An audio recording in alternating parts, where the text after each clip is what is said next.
Hello बेटा, कैसे हो? इस बार जो नीट का रिजल्ट आया है, इस बार का जो कट ऑफ है वो लास्ट ईयर से काफी कम आया है।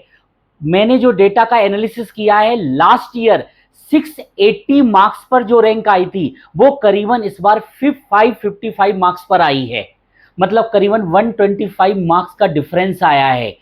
तो मैं आप लोगों को बताना चाहता हूं कि इस बार हम लोगों ने, मेरी टीम ने, मेरे सर लोगों ने काफी मेहनत करके लास्ट ईयर का डेटा एनालिसिस किया है।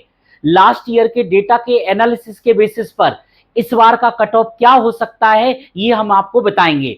मैं आपसे बोलूंगा, जो अभी हम लोग बता रहे हैं मुझे लगता है कि कट ऑफ इससे भी नीचे जाएगा। इसलिए आप इस डेटा के साथ ये मत सोचना कि यही फाइनल है। आप लोग होप बना के रखना, कट ऑफ नीचे ही जाएगा। ठीक है बेटा, मैं बुलाना चाहूंगा हमारे अमन सर और यश सर को, वो थोड़ा सा डेटा के बारे में डिटेल में बताएंगे। चलिए, तो अभी हम डिस्कस करते हैं ऑल इंडिया कोटा से काउंसलिंग में जितने स्टूडेंट इंटरेस्टेड हैं वो उन स्टूडेंट्स के लिए क्या क्या डेटा कहता है लास्ट ईयर का। लास्ट ईयर के बेसिस पे हम कैटेगरी वाइज अगर देखें तो क्या क्या रैंक थी जिसके ऊपर बच्चों को कॉलेज ऑल इंडिया कोटा से मिला है।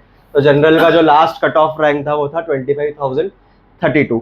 उसके अलावा हम अलग कैटेगरीज में जाएंगे तो ओबीसी में लगभग सिमिलर ही है 25,220। AWS में थोड़ा सा रैंक अपग्रेड हुआ, 10% रिजर्वेशन रहता है 28,061। SC में 139,193 और ST में 168888। फिर भी इन रैंक्स के अकॉर्डिंग ही इस साल का स्कोर अगर हम एनालाइज करें, जो कि एनटीए ने अपने ऑफिशियल PDF में हमें दिया है, तो हमें पता चलता है कि इस रैंक का जो भी स्टूडेंट ने ये रैंक अचीव की है उसका जो स्कोर है इस बार वो अप्रोक्सीमेटली 530 मार्क्स का है। 530 लगभग ये जो रैंक है ये बहुत पास में है, तो हम ऐसा ही मान के चल रहे हैं कि 530 स्कोर इधर भी है, जनरल के लिए भी और ओबीसी के लिए भी। इन सिमिलर वे अगर हम EWS, SC एंड ST के स्कोर को कंपेयर करेंगे लास्ट ईयर के इन रैंक्स के साथ, तो 525 मार्क्स आता है, 449 और 415। दैट मीन्स कि ये वाला जो आपका स्कोर है इस बार नीट के एग्जाम का, ये स्कोर को हम लगभग ये मान सकते हैं कि this is a safe score जिससे आपका ऑल इंडिया कोटा से काउंसलिंग में होगा। फिर भी माय पर्सनल सजेशन इज कि अगर आपको ऑल इंडिया कोटा काउंसलिंग से कॉलेज लेना है तो ये तभी बेहतर कॉलेज आपको मिल सकता है जब आपका रैंक 6 to 7,000 बिलो हो। अदरवाइज हम MP स्टेट की जो लिस्ट आती है, कट ऑफ लिस्ट आती है, उससे हम कॉलेज काउंसलिंग में अटेम्प्ट करेंगे या कॉलेज लेंगे तो आपको सिमिलर या बोल सकते हैं उससे बेहतर कॉलेज मिल सकता है। अब हम चलते हैं कि MP स्टेट में जो भी कट ऑफ गया है लास्ट ईयर के एनालिसिस के बेस पे, तो हमें किस स्कोर पे, किस रैंक पे कौन कौन सा कॉलेज मिल सकता है। अभी अमन सर आपको बताएंगे कि लास्ट ईयर का जो भी हमारा डेटा है कि किस किस रैंक पे कैटेगरी वाइज MP स्टेट के गवर्नमेंट कॉलेजेस, प्राइवेट कॉलेजेस आपको मिले हैं, लास्ट रैंक क्या क्या है। Aman sir, over to you. Thank you sir. तो जो बच्चे स्टेट का कॉलेज लेने के लिए इंटरेस्टेड हैं उनको सबसे पहले मैं बता दूं कि ये टेबल को पढ़ना कैसे है। आप अपने मार्क्स को हटा दो, अपनी जो कोटा वाली रैंक है, आपकी जो कैटेगरी वाली रैंक है उसको हटा दो।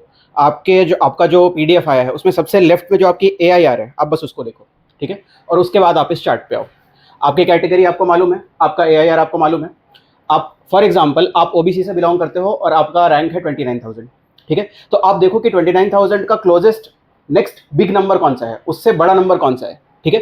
तो 29,000 पे अगर आप देखोगे, मैं OBC कैटेगरी में जाऊं तो 30,702, उसके ऊपर 17 है, उसके नीचे 30 है। 29,000 का नेक्स्ट बिगर नंबर 30 है। तो ये जो रैंक है ये मेरा इस साल का कॉलेज होगा, ठीक है।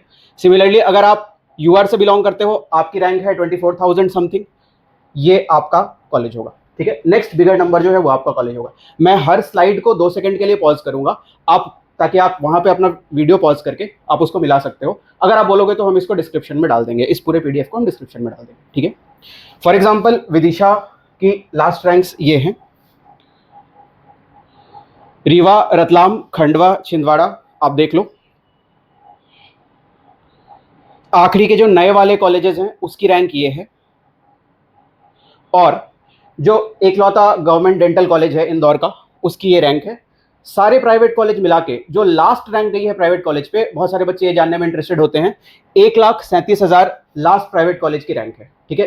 इसके अराउंड में लास्ट प्राइवेट कॉलेज आएगा फॉर UR। आप अकॉर्डिंगली अपने कैटेगरी का देख सकते हो। इस पूरे डेटा में आप ±1% का चेंज मान सकते हो for this year. Otherwise this is the most precise information जो हम अभी प्रोवाइड कर सकते हैं एट दिस मोमेंट। एक क्वेरी और थी सर, जी जैसे बहुत सारे स्टूडेंट्स को डाउट रहता है कि इस साल कुछ सीट्स भी इंक्रीज हुई है, कुछ सीट्स बढ़ी है, तो उसका एमपी कट ऑफ वाले में क्या अफेक्ट होगा या नहीं होगा, उसका कुछ आप सजेस्ट कर पाए। हाँ, क्या हुआ था कि इस साल के एमपी के बजट में उन्होंने बोला कि 400 सीटें बढ़ी हैं, पर प्रॉब्लम क्या है कि ये हर साल होता है, पर जब स्टेट मेरिट लिस्ट आती है, स्टेट की जो लिस्ट आती है, उसमें वो देखते हैं कि सीटें इस साल नहीं, वो तैयार नहीं है, वो अगले साल आएंगी, ये हर साल का है।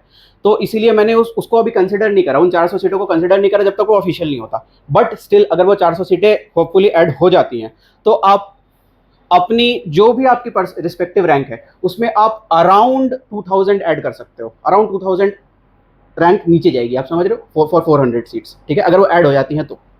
ऐसा है सर, ये कंफर्म हो जाएगा जब जब फाइनल लिस्ट आएगी एमपी कट ऑफ की, तो उस टाइम कंफर्म हो जाएगा। अगर आपको यही सारा डिटेल इन पीडीएफ फॉर्मेट चाहिए तो हम इसी का एज इट इज पूरा पीडीएफ आपको शेयर कर देंगे। आप बस कमेंट करके हमें बताइए कि आपको पीडीएफ चाहिए, हम आपसे डिस्क्रिप्शन में या कमेंट्स में जल्दी से जल्दी वो पीडीएफ शेयर करेंगे। Thank you very much.